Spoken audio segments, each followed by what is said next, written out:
Hello, everybody, and welcome back to another episode of the PowettPlay Podcast. As always, it's me, Jordan Shannon, and as always, I'm joined by Kieran Powell. How are you getting on, Kai? Not too bad. How are you, John? Yeah, not too bad at all, thank you. I think we've got quite a good few topics to discuss tonight, to be fair. We've got, the third T20 that was, well, slightly disastrous, then the the international retirement of Nicholas Pooran, and then the naming of the squad, which came out yesterday for the first, well, for the Test series, actually. So we'll start with the T20. Obviously, it didn't go to plan, and England batted absolutely superbly. What else did you make of that, really? Keep talking about winning the toss and putting oppositions in when we know that our batting is probably our strongest suit. You want to give the bowlers as much chance as possible to relax going into their facet of the game. Obviously, they've struggled throughout the series, and unfortunately, a comprehensive 6-0 England tour for the West Indies team. But I think sort of highlights where we are. Have a lot of, I guess, aging players, and the way that we're going about playing T20 cricket, I think, is, as I mentioned in the last podcast, a bit outdated now. We need to make a few changes, but I mean, that's more so a long-term thing. We have who we have at this point in time, and we need to try and get them as right as possible. Sorry, Bless you. John. And we need to try and get them as right as possible, um, building up towards the World Cup Yep. in February. So um, bowling obviously has been a standing issue in terms of not being able to strike and take wickets, as well Yep. as not being able to contain. I think from a batting standpoint, obviously Shea threatened on two of the three occasions, but didn't really, I guess, cashing on his Yep. stats. His strike rate in the last game was a lot better, more on par with what you'd expect from someone coming in the middle overs, as Yep. opposed to um, what it was in, I guess, the first two games. And for me, Rovman Powell looked like um, a man with a point to prove. He batted beautifully in the second game, obviously before he got out there towards the end. But Yep. again, in this game, look very, very good. Obviously, he would have had his troubles against leg spin, etc. But he pretty much came out trumps in this series, and he was, I guess, the main, I guess, draw card from a batting standpoint. And I think that's something to take forward now. Obviously, he's just lost the captaincy, and so he'll want to, I guess, prove to himself more so than anything that he still belongs, and he looks the part 100%. So very happy for him, personally, and I hope that this can be something that carries on for a few more years, because obviously West Indies losing players, it's not necessarily ideal. So when you can keep a hang of the ones that you do have, and keep them motivated to perform like this, that's obviously something you want to Yep. carry on with. I was also, again, very happy to see Shimron Hetmeyer come in. Unfortunately, he wasn't able to stay as long as we would have hoped, from a West Indian standpoint, but his impact on the game, obviously facing, I think, was it 8 or 9 balls, and Yeah. hitting four boundaries out of that 8 or 9 balls, getting 26 from whether it was the 8 or 9 balls, I think is very important. And, for me, he has been someone that has been mismanaged terribly throughout his Okay. career. I mean, you look at, obviously, I think he would have been, I don't know why, but put aside to make room for other people to come into the team when he was our shining light, young talent, Yep. playing all three formats at a very young age, and doing very well. Um, I have my own opinions as to why that happened. Personally, I think that people tried to distract him and derail him because of his early success, and his high going price in the IPL and other leagues around the world. And then you started hearing all sorts of stories coming out about he's not interested in playing for West Indies, etc., etc., etc. Well, where were those, I guess, cases earlier on in his career? Where those cases now, where he's the same person that we've had to turn back to, and we now have to show love and trying to re-ingratiate him into the West Indies team and ecosystem, and hope that we can recapture the Shimron Hetmeyer of old. I mean, this is someone that, for all those things, every time he's selected, for the most part, he continues to turn up. even when he's put on the bench after coming from playing in leagues, and comes and smiles and substitute fields, and when he gets an opportunity, he tries his best. But I mean, it's difficult when you're in and out. After I guess the start you'd have had. So for me personally, I know I've gone off on a tangent on Shimron Hetmaier, but I'm very happy to see him back in the team. Well, I say you go off at a tangent, but I think it probably loops in nicely in terms of what we're going to discuss in terms. Well, does it loop in nicely in terms of about the Nicholas Pooran situation? Is that been is that where has he opted to retire for reasons where he hasn't potentially been looked after within Cricket West Indies potentially?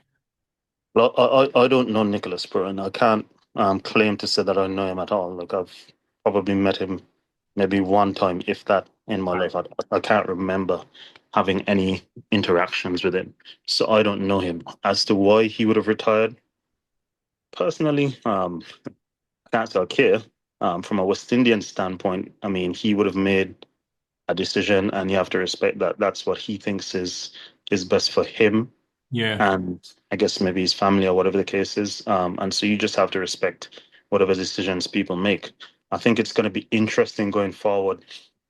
You look at, for example, the BCCI taking a very hard stance in recent times, where the likes of even the Rohit Sharmas and the Virat Kohlis, etc., all had to go back and play domestic cricket when they were at home because there was no international cricket on. Um, it's going to come to a point where the ICC either have to step in and force guys to play for the international teams, or international cricket will become null and void.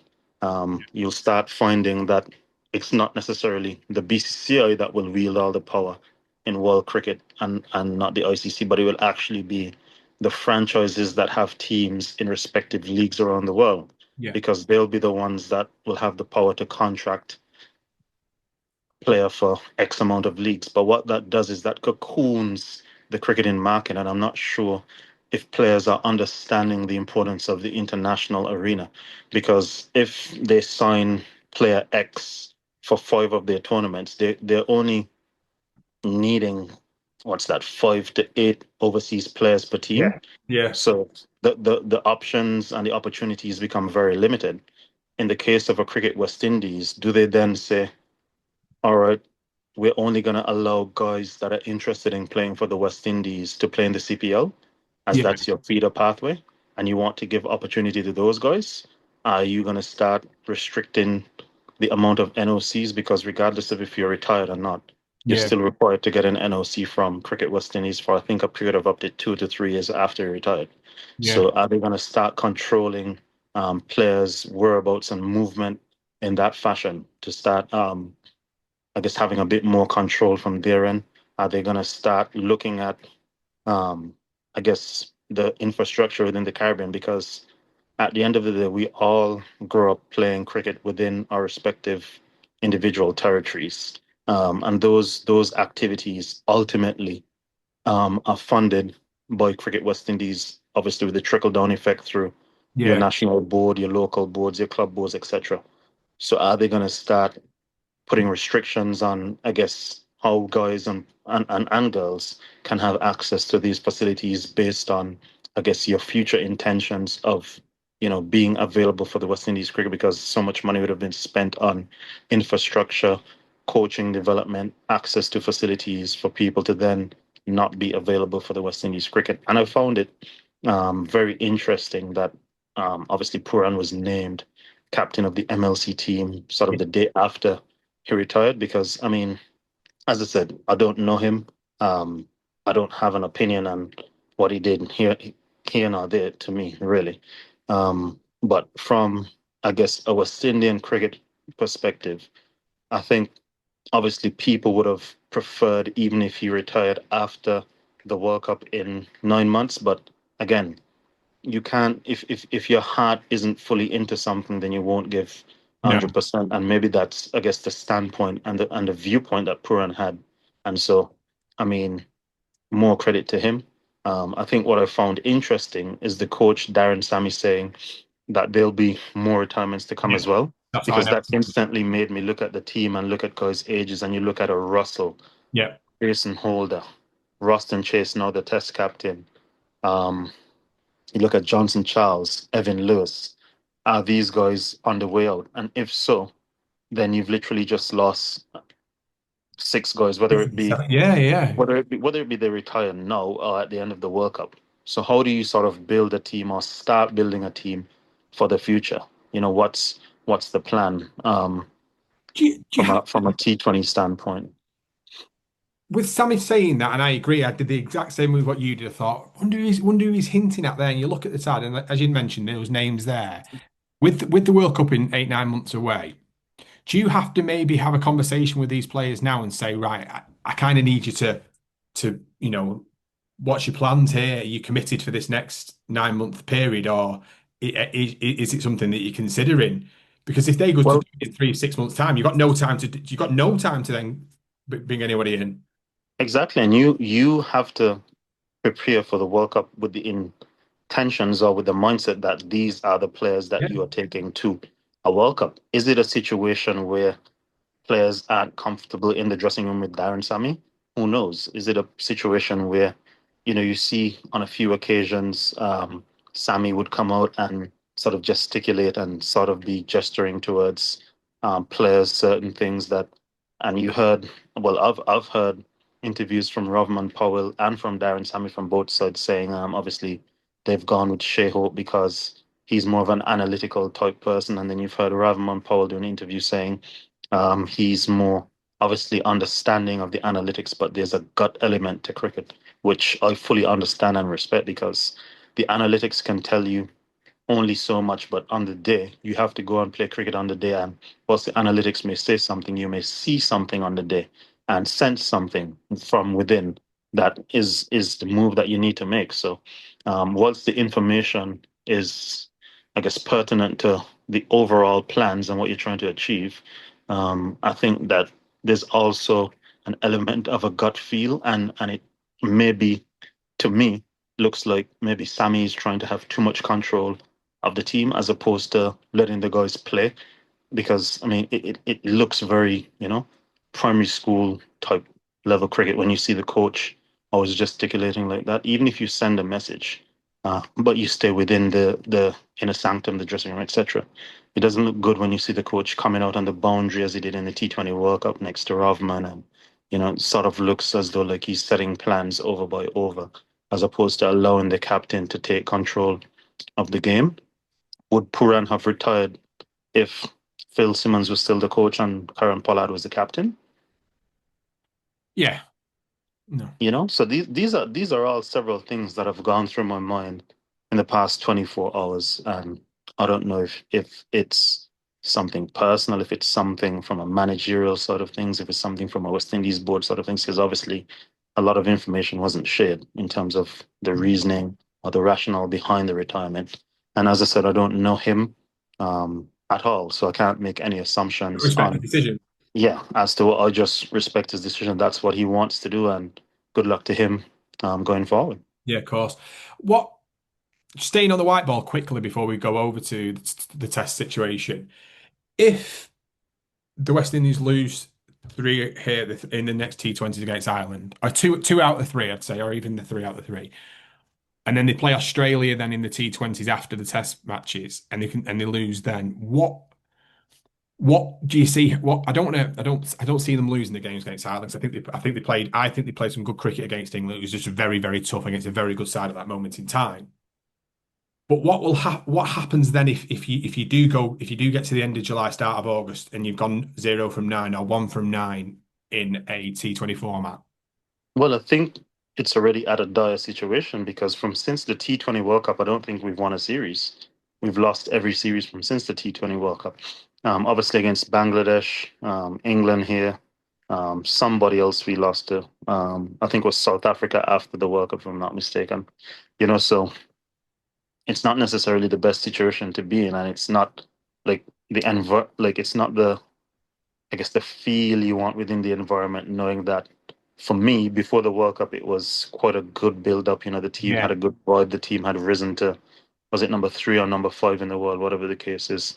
In the World Cup, obviously got knocked out at the quarterfinal stage. So, it looked as though things were trending in the right direction. And then all of a sudden, Yeah. it just had this big, I guess, eruption or explosion, and things have just gone awry from since then. So I think they need to have a deep dive, like a deep search into what is the main issue causing all of this, and then you sort of look at all the other pieces that have chipped away from that main issue and try and fix it. And if it can't be fixed, you shelve it all together and start afresh.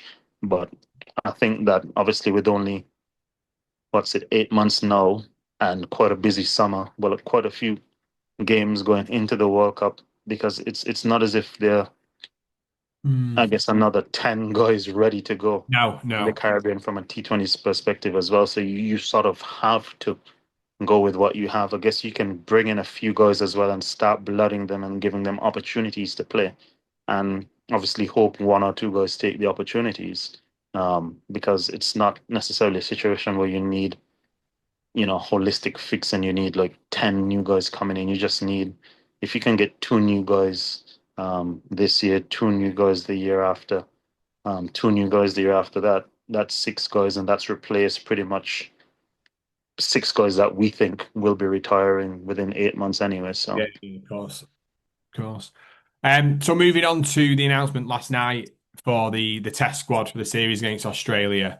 Um, what was your thoughts in terms of obviously the selection of the whole 16-man squad? first of all, I thought I was pretty close with our selections. Yeah. I'd say was it maybe three or four names that we didn't get, but for the most part, holistically, I think it was spot on. Yeah. But I think obviously I would have heard the murmurs or the rumblings around sort of the Kemar Roach stuff, but I didn't necessarily think it was true. Oh, did you have to? Um, Right. Okay. yeah, I thought that at the very least, someone that has served the West Indies with such distinction over the years, you'd have at least given him maybe that last game at home, given that the Yeah. first test is at home, and you sort of honor him in that way, because I don't know that we're going to have another West Indian bowler to get up into those types of numbers and be an all-time great. He is an all-time great West Indian cricketer. Yeah.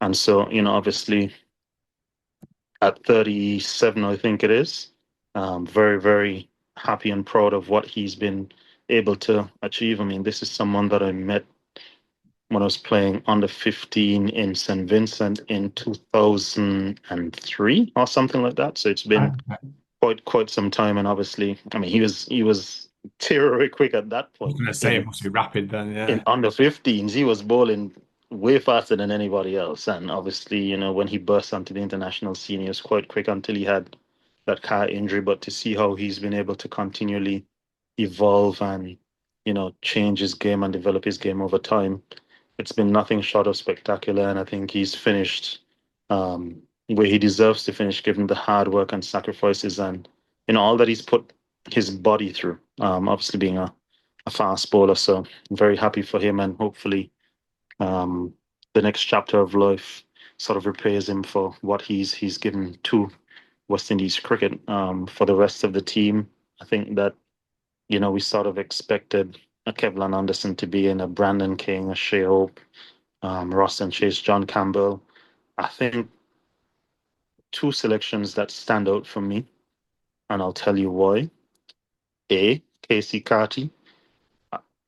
I don't think he was in the test team until he scored those three centuries on this tour. And then I think they would have realized, okay, this is somebody we want to persist with and give maybe a longer run in the test team, coupled with the fact that, as we mentioned, Alec Athens has not scored No, unfortunately, yeah. um, heavily for a long time. I think the last time he scored a professional century was before he got into the West Indies team. So it Yeah. was that season when he scored some runs in the 50 over and in the 4-day tournament, but he's not scored a professional century for a few years. No. Um, He had a 65, I know, in the first inning, didn't he, in the yeah, yeah. And then you look at Kyle Louis. Now, there are multiple reasons as to why that selection stands out. Um, Obviously, a Kavim had Hodge and a Alec Athens were dropped, and these are guys with higher averages over the same period of time, along with the fact that a John Campbell was selected. I don't think that they're going to select a John Campbell and not play him. So Yeah. for me, what this states is that Craig Brathwaite is probably going to get to his 100th test match, and then he may also be dropped, like what we've seen with happening with Kemar Roach. This is, I guess, what I'm picking up on it, unless he has a good two first matches. And when I say a good two, I'm not talking 40s, 50s, 60s. He's going to have to score 100 in there to, I guess, sort of prolong Right. his Okay. career, because it looks as though Sammy wants to go a completely new direction. And you look at the guys that he's brought in, it sort of means that the team picks itself, because obviously, as I said, you've got a Craig Brathwaite, a John Campbell, um, a Brandon King, a Shai Hope, a Roston Chase. Um, who else is coming? I think I'm missing someone. Justin Greaves. Justin Graves, Sorry, yeah. and you've got Tevin Imlach as well. So I think that'll probably be the top seven. I'm not sure what order they'll be in, but I think that'll be the top seven.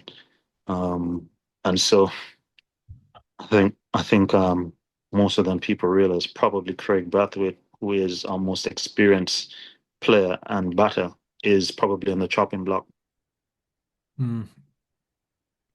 Well, yeah, I was just thinking about the batting lineup there. It's been interesting to see where it goes, especially when you spoke previously about wanting Shea to slip in at like around about six, really, as well. So, um, what do you make then in terms of the? I'm just trying to think in terms of the pace bowling attack. Then do you see it being?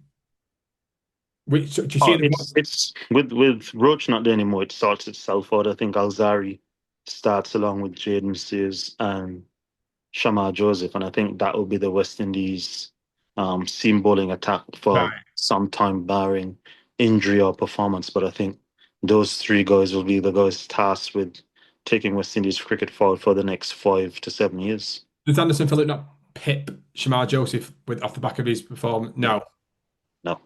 Anderson Phillip, someone that we didn't select in our squad, but no, we didn't if you actually. look at the earlier iterations of the squad that I sent through, I had him in because I personally like him, but I think that 5 wicket haul did enough for him, and I think that's where the selectors probably thought to themselves they'll go with him and transition Kemar Roach out. But he can't pip Shamar Joseph. He's got three 5 wicket hauls in less than 10 test matches. His first class bowling averages are very good. And I think that he's someone that's going to be given quite a long um, leash on life. Right. Right, interesting. It's been good to cover those three topics really, especially with them being so recent and stuff and going into um yeah, I am looking forward to seeing this test. I love watching red ball cricket. I love watching test cricket and the way that Australia have started the it's going to be a challenge. I mean, it's interesting because I think you look at that A-team series, you had probably 10 guys that's been selected from that last match that are going to play against Australia. And we lost to South Africa A in 3 days on a session. And we can see what Australia are doing to South Africa's senior team um, here in the World Test Championship final. So it's not going to be an easy task, but we'll be here to cover it all. No, definitely. I'm looking forward to covering that for sure. Anyway, thank you very much, Kyle. I'll let you crack on with the rest of your evening. We'll speak to you all soon. But again, I am going to keep going on and I'll keep rattling on about it. But do keep firing in questions and some of the points that we've made there regarding the T20 series, regarding the test selection, regarding Nicholas Pooran's retirement. But yeah, keep firing the way and keep liking, keep sharing, and subscribing. We do really appreciate it. Cheers.